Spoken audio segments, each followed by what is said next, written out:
के हंटर से प्रियंका गांधी के घर बवंडर, क्योंकि ईडी ने खोल दी वाड्रा की जमीन घोटाले की परतें। राहुल हो गए परेशान, एजेंसी को ही करने लगे बदनाम।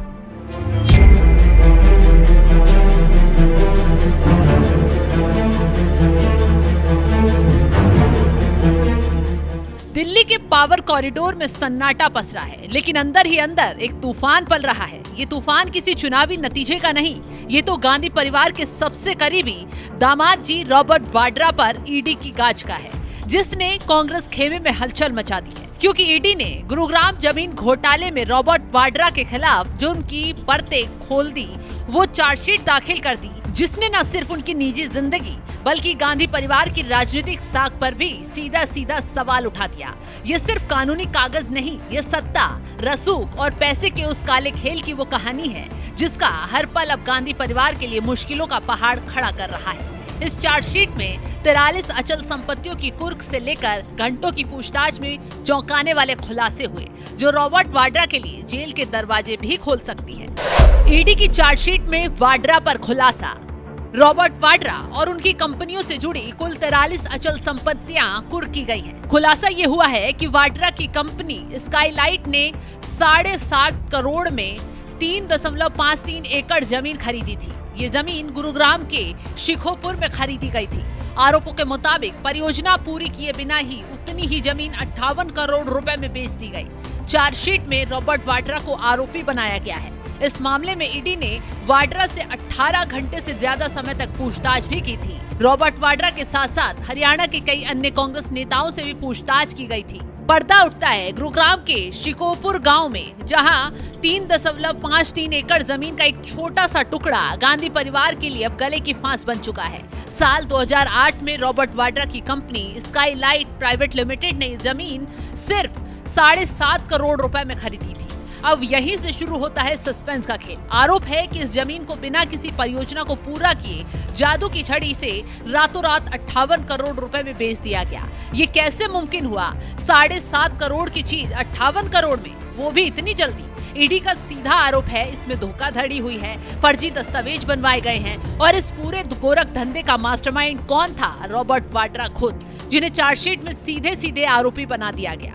1 सितंबर 2018 को गुरुग्राम पुलिस ने जब पहली बार एफआईआर दर्ज की तो सियासी गलियारों में हलचल मच गई। आरोप था कि वाड्रा ने अपने निजी प्रभाव का इस्तेमाल करके इस जमीन के लिए कमर्शियल लाइसेंस भी हासिल कर लिया, यानी एक रिहायशी जमीन को बिना किसी तय प्रक्रिया के कमर्शियल जमीन में बदल दिया ताकि उसे ऊंचे दामों में बेचा जा सके। ये आरोप इतने गंभीर थे कि इसने सीधे गांधी परिवार पर उंगली उठवाई। क्या वाड्रा अपने रसूख का इस्तेमाल कर रहे थे? क्या ये दामाद होने का फायदा उठा रहे थे? ये वो सवाल थे जो हर आम आदमी के मन में उठ रहे थे। और फिर कहानी में एंट्री होती है ईडी की, जो किसी शिकारी की तरह खामोशी से अपना जाल बुन रही थी। 16 जुलाई 2025 को ईडी ने एक अस्थायी कुर्की आदेश जारी किया। इस आदेश के तहत रॉबर्ट वाड्रा और उनकी कंपनियों, जिसमें स्काईलाइट शामिल है, उसकी 43 अचल संपत्तियां कुर्क कर ली गई। इन संपत्तियों की कीमत 37 करोड़ 64 लाख रुपए से ज्यादा बताई जा रही है। सोचिए, 43 संपत्तियां जब्त हो गई। ये कोई छोटा मोटा आंकड़ा नहीं है। ये दिखाता है कि ईडी कितनी गंभीरता से इस पूरे मामले को ले रही है और वाड्रा के खिलाफ उनके पास कितने पुख्ता सबूत हैं। लेकिन कहानी सिर्फ यही खत्म नहीं हुई।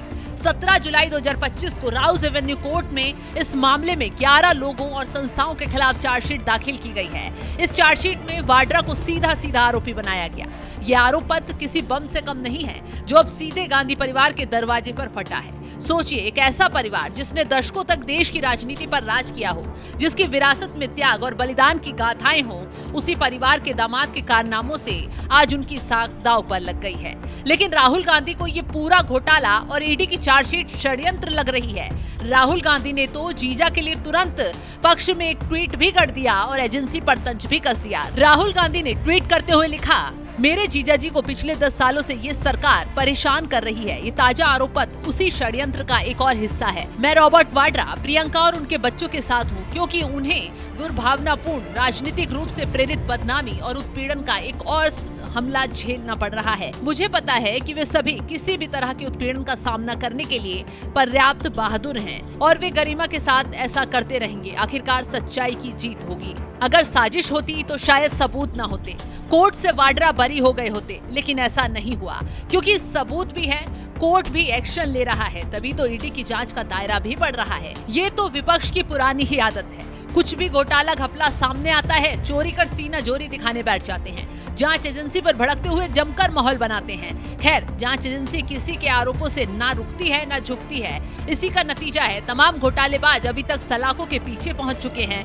उनके कारनामों का खुलासा हो चुका है और अब बारी रॉबर्ट वाड्रा की सलाखों के पीछे जाने की नजर आ रही है। यही वजह है कि कांग्रेस ने एजेंसी पर ही सवाल उठाना और घोटाले को षड्यंत्र बताना शुरू कर दिया है। हालांकि कोर्ट ने अभी इस चार्जशीट पर संज्ञान तो नहीं लिया, यानी अदालत ने ये तय नहीं किया कि इन आरोपों पर मुकदमा चलाया जाएगा या नहीं, लेकिन जानकार कह रहे हैं कि ईडी ने इतनी सख्त और पुख्ता चार्जशीट दाखिल की है कि कोर्ट शायद इसे खारिज ना करे। अगर कोर्ट ने संज्ञान लिया तो वाड्रा को मुकदमे का सामना करना पड़ेगा और गांधी परिवार के लिए ये बहुत बड़ी मुसीबत साबित होगा। फिलहाल इस खबर पर आपकी राय क्या है? कमेंट बॉक्स में अपनी राय जरूर बताएं।